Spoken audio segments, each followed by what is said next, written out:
और हम इंसाफ के लिए लड़ेंगे। जो इसमें दोषी हैं, हम इतना लड़ेंगे कि वो जो दोषी है उनको फांसी की सजा पहुंच सके। ये कठुआ केस की वकील दीपिका सिंह राजावत हैं। इनका नाम गैंगरेप, हत्या जैसे मामलों में सबसे तेज न्याय दिलाने वाले वकीलों में शामिल है। और अब दीपिका सिंह राजावत ने अंकिता का केस निशुल्क लड़ने की बात कही है। अगर दीपिका सिंह राजावत अंकिता का केस लड़ती हैं तो अंकिता के हत्यारे फांसी की सजा से कभी नहीं बच पाएंगे। ऐसा हम इसलिए कह रहे हैं क्योंकि दीपिका सिंह राजावत ने 2019 में जम्मू कश्मीर के कठुआ की रहने वाली 8 साल की बच्ची को मात्र 18 महीनों में ही न्याय दिला दिया था। दीपिका ने 8 साल की एक बच्ची के साथ गैंगरेप, प्रताड़ना और हत्या मामले में 6 दोषियों में से 3 को उम्र कैद की सजा दिलवाई थी। उन्होंने कुछ दिन पहले अंकिता के परिवार से मुलाकात की है और इस केस को बिना किसी फीस के लड़ने का प्रस्ताव अंकिता के परिवार के सामने रखा है। वो अंकिता के परिवार से मिलने डोप श्रीकोट पहुंची थी। वहां पहुंचकर उन्होंने क्या कुछ कहा, आपको सुनाते हैं। सारी वार्ता जो है वो केस के बराबर हुई है, बच्ची से रिलेटेड हुई है।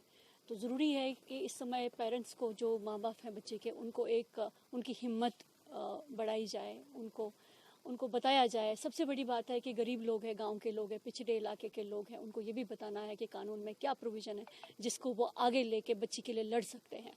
तो मेनली उसी पे सारी चर्चा हुई है और हम तैयार हैं पेरेंट्स के साथ, माँ बाप के साथ लड़ने के लिए, इंसाफ दिलाने के लिए। एक निर्भया का केस हुआ था, एक अंकिता का केस होना चाहिए, एक सरसाना में आसिफा का केस हुआ था।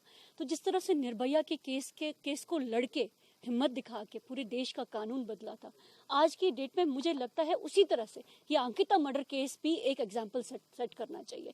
क्योंकि बच्ची का बात, हमारे नरेंद्र मोदी जी कहते हैं कि बेटी बचाओ, बेटी पढ़ाओ, तो मुझे लगता है वो सिर्फ नारे देते हैं। उनके उस नारे को पूरा करने की हिम्मत कांग्रेस में है। और आज हम लोग अगर यहाँ पर आए हैं तो ये बताने के लिए आए हैं कि बेटियों के साथ खड़े हैं और हम इंसाफ के लिए लड़ेंगे। जो इसमें दोषी हैं, हम इतना लड़ेंगे कि वो जो दोषी है उनको फांसी की सजा पहुंच सके। और वो सब कानून के पूरे दायरे में होगा और वो कानून जितनी हेल्प करनी होगी परिवार को, उसको करने के लिए हम लोग तैयार हैं। देखिए, सबूत खराब हुए हैं, वही तो हमारे पास कॉज ऑफ एक्शन है। जैसे मेरे सीनियर लीडर ने अभी कहा कि न्यायालय जाने की जरूरत है। ये प्रश्न तो आपको करना चाहिए था। इस प्रश्न पे तो पूरा उत्तराखंड आज जुट जाना चाहिए था। क्यों सबूत खराब किया जा रहा है? अगर सबूत कोई खराब कर रहा है तो वो यही कर रहे हैं। क्यों सबूत कर रहे हैं? ताकि दोषी जो है वो बरी हो जाए, एक वीक चार्जशीट जो है वो फाइल हो जाए, ताकि दोषियों को आगे उनको फायदा पहुंचे। ठीक है, तो ये चीजें जो है वो बहुत छोटी नहीं है भाई साहब, ये चीजें बहुत बारीक है और बहुत गंभीर है। मुझे लगता है ये देवभूमि, जो उत्तराखंड एक देवभूमि है, इस देवभूमि के हर एक इंसान को जाके आज इस घर के लोगों के साथ खड़ा हो जाना चाहिए और इंसाफ की मांग करनी चाहिए। क्योंकि आज अगर इस घर में हुआ है, कल मेरे घर में होगा, कल आपके घर में होगा, कल हर घर में होगा। अंकिता के आरोपियों को लगातार एक के बाद एक झटके लग रहे हैं। पहले कोटद्वार के वकीलों ने अंकिता के हत्यारों का केस लड़ने से इनकार कर दिया था और बार एसोसिएशन ने ऐलान कर दिया था कि अंकिता के हत्यारों का केस कोटद्वार का कोई भी वकील नहीं लड़ेगा। वहीं बार एसोसिएशन के अध्यक्ष ने आरोपियों को झटका देते हुए कहा था कि अगर बाहर से कोई हत्यारों की ओर से केस लड़ने आता है तो उसका खुलकर विरोध किया जाएगा।